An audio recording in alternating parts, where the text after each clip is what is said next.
So XLM shoots over 5% as the SDF highlights Q2 accomplishments. Stellar's XLM price is trading 5.5% higher as the overall cryptocurrency market comes under pressure. The price rise comes as the SDF updated the community about their accomplishments for the second quarter of 2021, and they mentioned three major strategic pillars for the growth of the Stellar blockchain network.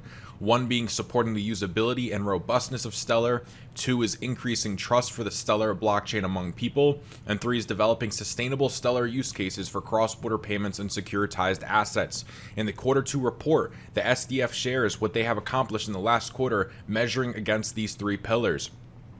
The Horizon API instance went down with validators forced to temporarily halt the nodes. However, the validators managed to keep the network online. There were enough validators to securely process the transactions. At the same time, the engineering team brought new nodes and new Horizon instance online. This was a true test for Stellar to demonstrate its power of decentralization.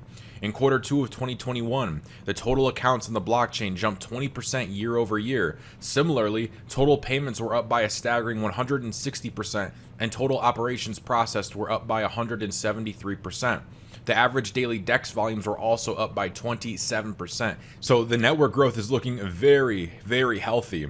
The relevant assets tied to financial instruments like stocks and fiat saw a 58% increase year over year. Thus, the on-network transaction volumes for these relevant assets were also up by 760% year over year. And here we have Stellar community funding at investments. The Stellar Community Fund seed round awarded 8 projects with $5 million in funding. By the end of June last month, a new SCF round went live, to which 40 projects applied for. And additionally, the SDF made 2 enterprise fund investments in AirTM and Tribal Credit, pouring a total of $18 million last quarter. The AirTM investment alone was $15 million and the largest from the foundation.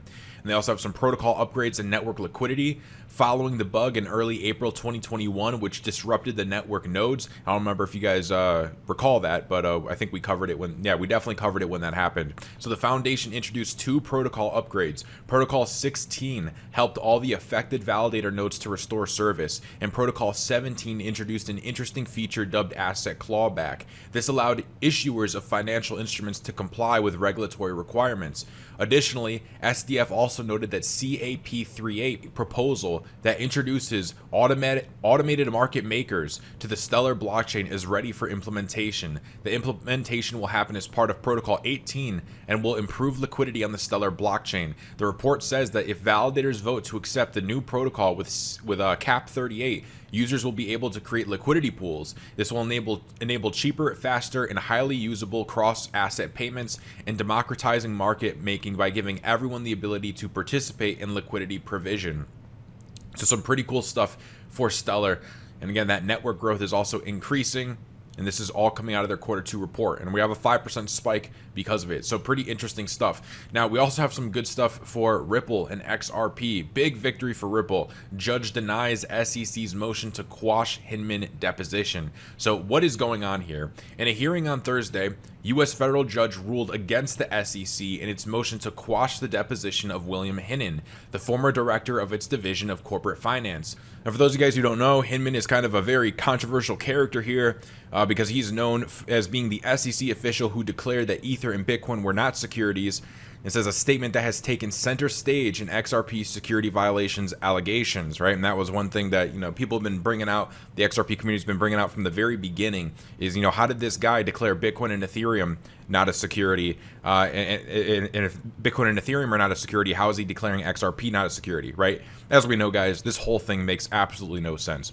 So Judge Sarah Netburn ruled in favor of Ripple, so that's good, stating that the Ripple case is, quote, not a run-of-the-mill SEC enforcement case. She further sought to reassure the watchdog that the deposition would not open the floodgates. This was in response to SEC's argument that this could set a precedent in which SEC officials are deposed by every other firm the watchdog pursues. Judge Netburn did admit that Hinman was a high-ranking SEC official back when he was at the agency. This, under normal circumstances, would exempt him from being deposed, unless, quote, under exceptional circumstances. However, the Ripple case merited the deposition since Hinman, quote, held substantial authority in a very important federal agency. And this goes over why Hinman could make or break the case, which is some pretty interesting points. The hearing brought to the fore a number of issues that have become critical in the case. One of these was the SEC's argument that when Hinman claimed Ether and Bitcoin weren't securities, he was speaking in a personal capacity and not as an SEC official. Judge Netburn dug into this, asking the SEC's attorney, if Hinman was expressing his personal views, then how can a high-level official protection privilege apply to words that he said in his personal opinion only? Ripple has been pushing to have the deposition take place on Monday, July 19th, as scheduled originally. However, when the judge sought to confirm with the two parties if it would still take place on Monday, the SEC's attorney, Stewart, stated that we will need time to reevaluate. And according to an attorney, Jeremy Hogan, this could mean that the SEC intends to appeal Judge Netburn's ruling. And what Jeremy Hogan says here is, appealing this order suggests to me that the SEC is desperate for this deposition not to go forward. Why exactly they are desperate, I do not know, but there is something there that is just not, quote, normal bad, but really bad. So, some good news. Hogan further revealed that there's a caveat to the deposition and that Judge Netburn will probably limit the scope of what Ripple can ask Hinman, saying that what I'm saying is that there is something to be unearthed here, and the question is, will Ripple be able to unearth it, right? So there's something shady going on, which we all know, right? The entire case makes absolutely no sense. So will Ripple be able to figure out what is going on shady and bring that to light? I got a good feeling that they probably will, right? Just look at the Ripple team. It is nothing but brains.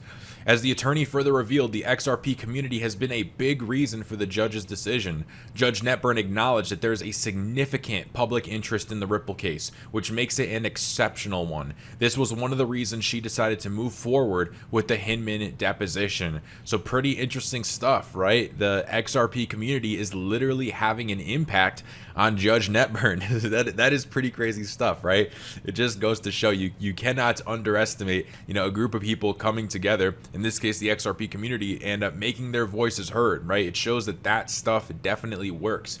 So anyways, guys, really cool stuff for Stellar and XLM, and even cooler stuff for Ripple and XRP. So excited to see how this plays out. And again, as we get more and more information on this case that makes absolutely no sense, and is, again, just makes no sense, we're starting to see that the SEC is probably going to lose, right? At this point, it does not look like it's going in the SEC's favor at all. Hey, if you enjoyed this clip and you want to see the entire video, check the first link in the description. That link will link you back to the entire video that is posted on my main channel. Make sure you subscribe to this channel if you like short and to the point videos on specific crypto topics. And if you want to see our full length videos and stay up to date with our daily shows, then make sure you go and subscribe to my main channel, The Digital Investor. If you guys could also do me a quick favor and tap the like button, it helps a ton for the YouTube algorithm. I really appreciate all the support that you guys choose to give.